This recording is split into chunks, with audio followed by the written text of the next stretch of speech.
Chapter 4, We Agnostics. In the preceding chapters you have learned something of alcoholism. We hope we have made clear the distinction between the alcoholic and the non-alcoholic. If, when you honestly want to, you find you cannot quit entirely, or if, when drinking, you have little control over the amount you take, you are probably alcoholic. If that be the case, you may be suffering from an illness which only a spiritual experience will conquer. To one who feels he is an atheist or agnostic, such an experience seems impossible. But to continue as he is means disaster, especially if he is an alcoholic of the hopeless variety. To be doomed to an alcoholic death or to live on a spiritual basis are not always easy alternatives to face. But it isn't so difficult. About half our original fellowship were of exactly that type. At first, some of us tried to avoid the issue, hoping against hope we were not true alcoholics. But after a while, we had to face the fact that we must find a spiritual basis of life, or else. Perhaps it's going to be that way with you.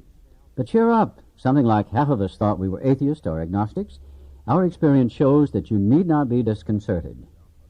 If a mere code of morals or a better philosophy of life were sufficient to overcome alcoholism, many of us would have recovered long ago. But we found that such codes and philosophies did not save us, no matter how much we tried. We could wish to be moral. We could wish to be philosophically comforted. In fact, we could will these things with all our might. But the needed power wasn't there. Our human resources, as marshaled by the will, were not sufficient. They failed utterly. Lack of power. That was our dilemma. We had to find a power by which we could live, and it had to be a power greater than ourselves. Obviously. But where and how were we to find this power? Well, that's exactly what this book is about. Its main object is to enable you to find a power greater than yourself, which will solve your problem. That means we have written a book which we believe to be spiritual as well as moral, and it means, of course, that we are going to talk about God. Here, difficulty arises with agnostics. Many times we talk to a new man and watch his hope rise as we discuss his alcoholic problems and explain our fellowship. But his face falls when we speak of spiritual matters, especially when we mention God, for we have reopened a subject which our man thought he had neatly evaded or entirely ignored. We know how he feels. We have shared his honest doubt and prejudice. Some of us have been violently anti-religious. To others, the word God brought up a particular idea of him with which someone had tried to impress them during childhood. Perhaps we rejected this particular conception because it seemed inadequate. With that rejection, we imagined we had abandoned the God idea entirely. We were bothered with the thought that faith and dependence upon a power beyond ourselves was somewhat weak, even cowardly. We looked upon this world of warring individuals, warring theological systems, and inexplicable calamity with deep skepticism. We looked askance at many individuals who claimed to be godly. How could a supreme being have anything to do with it all?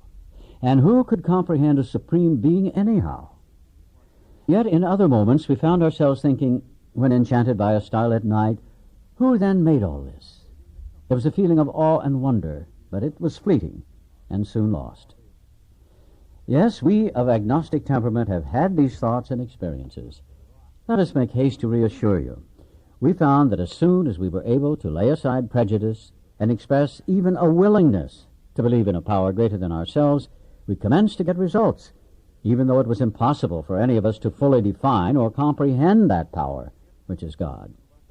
Much to our relief, we discovered we did not need to consider another's conception of God. Our own conception, however inadequate, was sufficient to make the approach and to effect a contact with him. As soon as we admitted the possible existence of a creative intelligence, a spirit of the universe underlying the totality of things, we began to be possessed of a new sense of power and direction, provided we took other simple steps. We found that God does not make too hard terms with those who seek him. To us, the realm of spirit is broad, roomy, all-inclusive, never exclusive or forbidding to those who earnestly seek. It is open, we believe, to all men. When, therefore, we speak to you of God, we mean your own conception of God. This applies, too, to other spiritual expressions which you'll find in this book. Do not let any prejudice you may have against spiritual terms deter you from honestly asking yourself what they mean to you.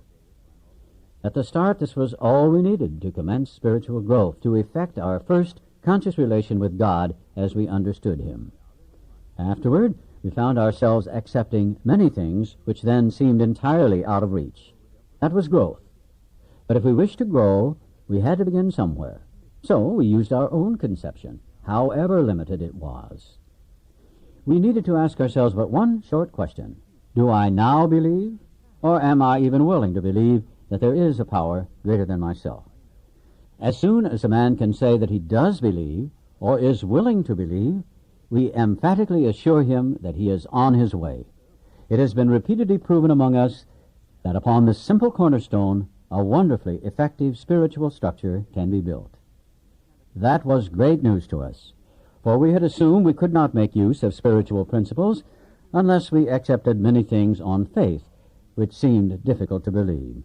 When people presented us with spiritual approaches, how frequently did we all say, "I wish I had what that man has. I'm sure it would work if I could only believe as he believes, but I cannot accept as surely true the many articles of faith which are so plain to him." So it was comforting to learn that we could commence at a simpler level. Besides a seeming inability to accept much on faith, we often found ourselves handicapped by obstinacy, sensitiveness, and unreasoning prejudice. Many of us have been so touchy that even casual reference to spiritual things made us bristle with antagonism. This sort of thinking had to be abandoned. Though some of us resisted, we found no great difficulty in casting aside such feelings. Faced with alcoholic destruction, we soon became as open-minded on spiritual matters as we had tried to be on other questions. In this respect, alcohol was a great persuader. It finally beat us into a state of reasonableness. Sometimes this was a tedious process. We hope no one else will be prejudiced for as long as some of us were. The reader may still ask why he should believe in a power greater than himself. We think there are good reasons. Let's have a look at some of them. The practical individual of today is a stickler for facts and results. Nevertheless, the 20th century readily accepts theories of all kinds, provided they are firmly grounded in fact. We have numerous theories, for example, about electricity.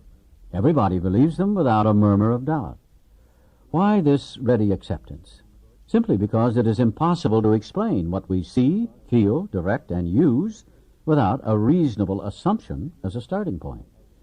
Everybody nowadays believes in scores of assumptions for which there is good evidence, but no perfect visual proof. And does not science demonstrate that visual proof is the weakest proof? It is being constantly revealed as mankind studies the material world that outward appearances are not inward reality at all. To illustrate, the prosaic steel girder is a mass of electrons whirling around each other at incredible speed. These tiny bodies are governed by precise laws, and these laws hold true throughout the material world. Science tells us so. We have no reason to doubt it.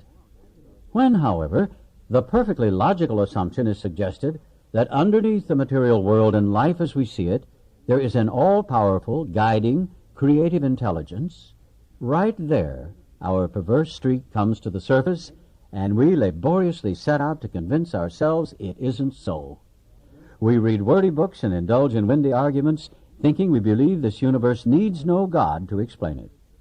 Were our contentions true, it would follow that life originated out of nothing, means nothing, and proceeds nowhere. Instead of regarding ourselves as intelligent agents, spearheads of God's ever-advancing creation, we agnostics and atheists chose to believe that our human intelligence was the last word, the Alpha and the Omega, the beginning and end of all. Rather vain of us, wasn't it? We who have traveled this dubious path beg you to lay aside prejudice, even against organized religion. We have learned that whatever the human frailties of various faiths may be, those faiths have given purpose and direction to millions. People of faith have a logical idea of what life is all about. Actually, we used to have no reasonable conception whatever. We used to amuse ourselves by cynically dissecting spiritual beliefs and practices when we might have observed that many spiritually minded persons of all races, colors, and creeds were demonstrating a degree of stability, happiness, and usefulness which we should have sought ourselves. Instead, we looked at the human defects of these people and sometimes used their shortcomings as a basis of wholesale condemnation. We talked of intolerance while we were intolerant ourselves. We missed the reality and the beauty of the forest because we were diverted by the ugliness of some of its trees. We never gave the spiritual side of life a fair hearing. In our personal stories, you will find a wide variation in the way each teller approaches and conceives of the power which is greater than himself. Whether we agree with a particular approach or conception seems to make little difference. Experience has taught us that these are matters about which, for our purpose, we need not be worried. They are questions for each individual to settle for himself. On one proposition, however, these men and women are strikingly agreed. Every one of them has gained access to and believes in a power greater than himself. This power has, in each case, accomplished the miraculous, the humanly impossible. As a celebrated American statesman put it, let's look at the record. Here are thousands of men and women, worldly indeed. They flatly declare that since they have come to believe in a power greater than themselves, to take a certain attitude toward that power, and to do certain simple things, there has been a revolutionary change in their way of living and thinking. In the face of collapse and despair, in the face of the total failure of their human resources, they found that a new power, peace, happiness, and sense of direction flowed into them. This happened soon after they wholeheartedly met a few simple requirements. Once confused and baffled by the seeming futility of existence, they show the underlying reasons why they were making heavy going of life. Leaving aside the drink question, they tell why living was so unsatisfactory. They show how the change came over them.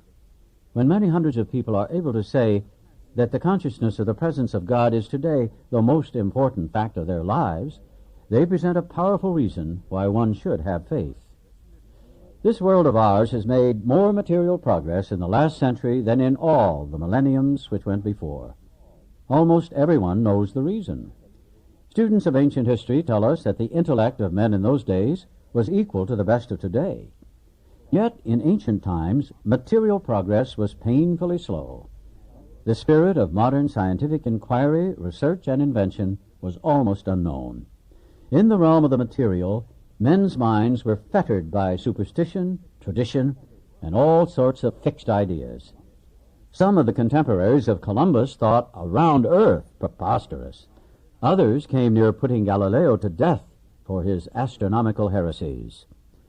We ask ourselves this: are not some of us just as biased and unreasonable about the realm of the spirit as were the ancients about the realm of the material?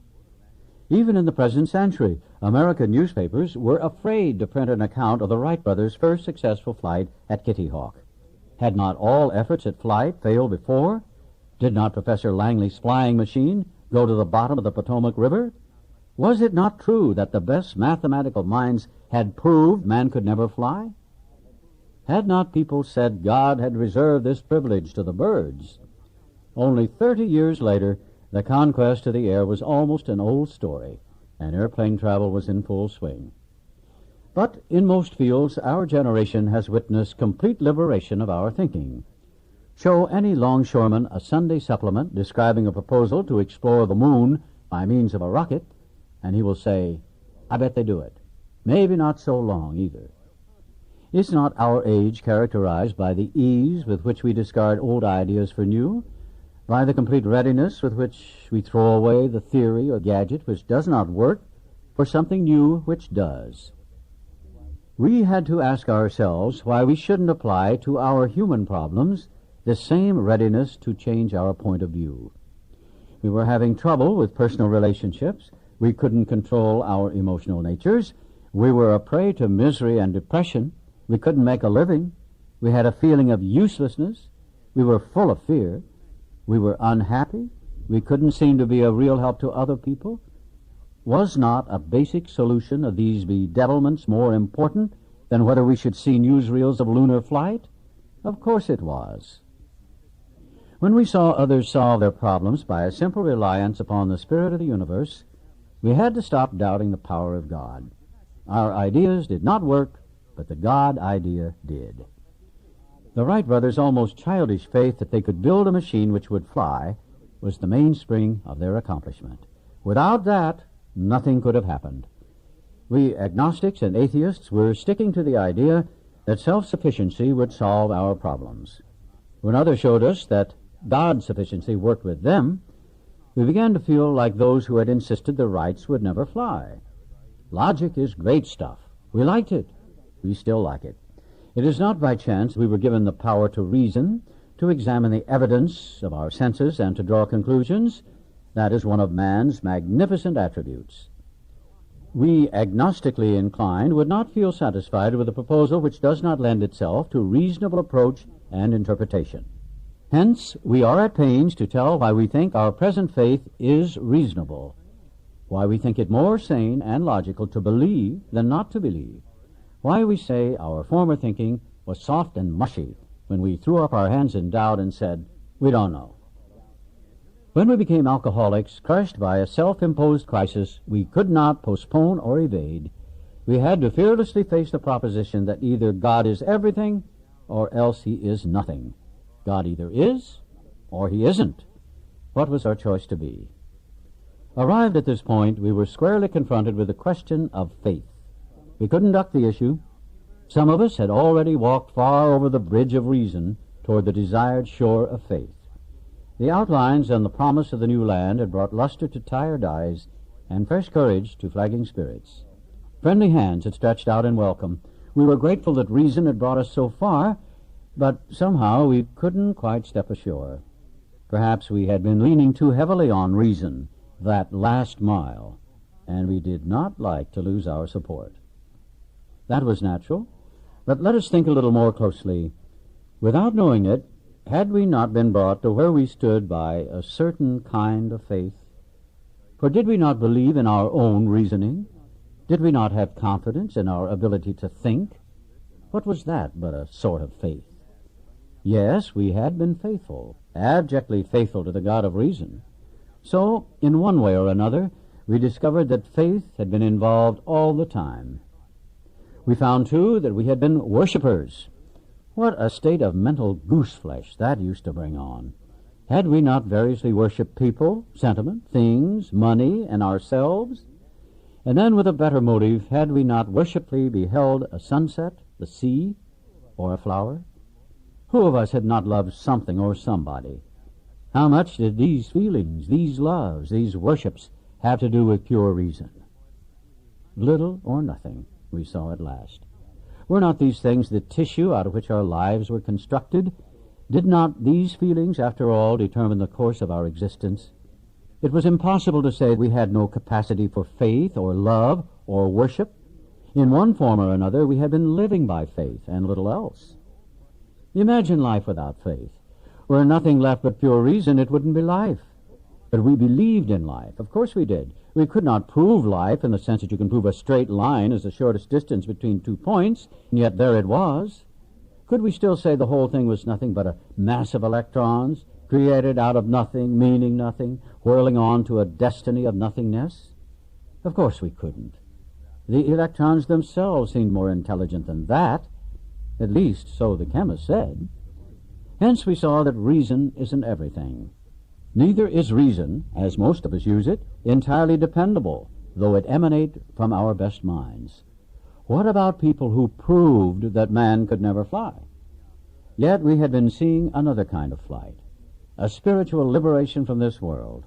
People who rose above their problems. They said God made these things possible, and we only smiled. We had seen spiritual release, but like to tell ourselves it wasn't true. Actually, we were fooling ourselves, for deep down in every man, woman, and child is the fundamental idea of God. It may be obscured by calamity, by pomp, by worship of other things, but in some form or other it is there. For faith in a power greater than ourselves and miraculous demonstrations of that power in human lives are facts as old as man himself. We finally saw that faith in some kind of God was a part of our makeup, just as much as the feeling we have for a friend. Sometimes we had to search fearlessly, but he was there. He was as much a fact as we were. We found the great reality deep down within us. In the last analysis, it is only there that he may be found. It was so with us. We can only clear the ground a bit. If our testimony helps sweep away prejudice, enables you to think honestly, encourages you to search diligently within yourself, then, if you wish, you can join us on the broad highway. With this attitude, you cannot fail. The consciousness of your belief is sure to come to you.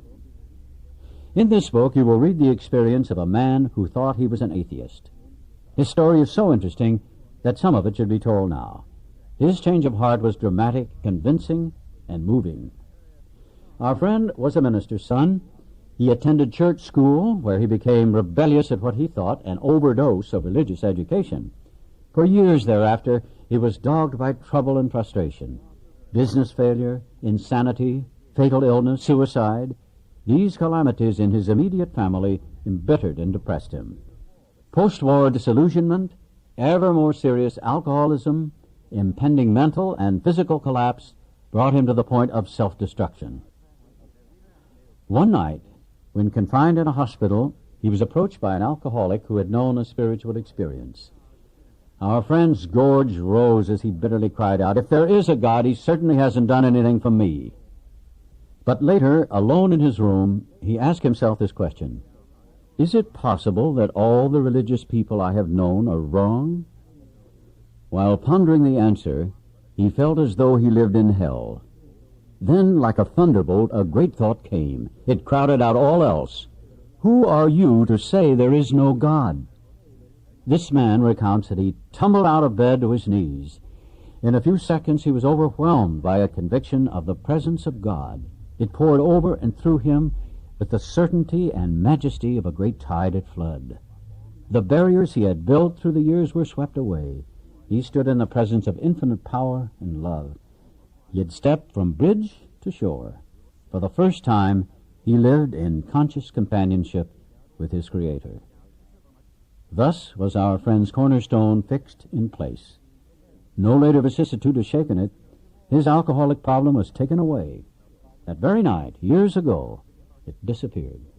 Save for a few brief moments of temptation, the thought of drink has never returned. And at such times a great revulsion has risen up in him. Seemingly he could not drink even if he would. God had restored his sanity. What is this but a miracle of healing? Yet its elements are simple. Circumstances made him willing to believe. He humbly offered himself to his Maker. Then he knew. Even so has God restored us all to our right minds. To this man, the revelation was sudden. Some of us go into it more slowly. But he has come to all who have honestly sought him. When we drew near to him, he disclosed himself to us.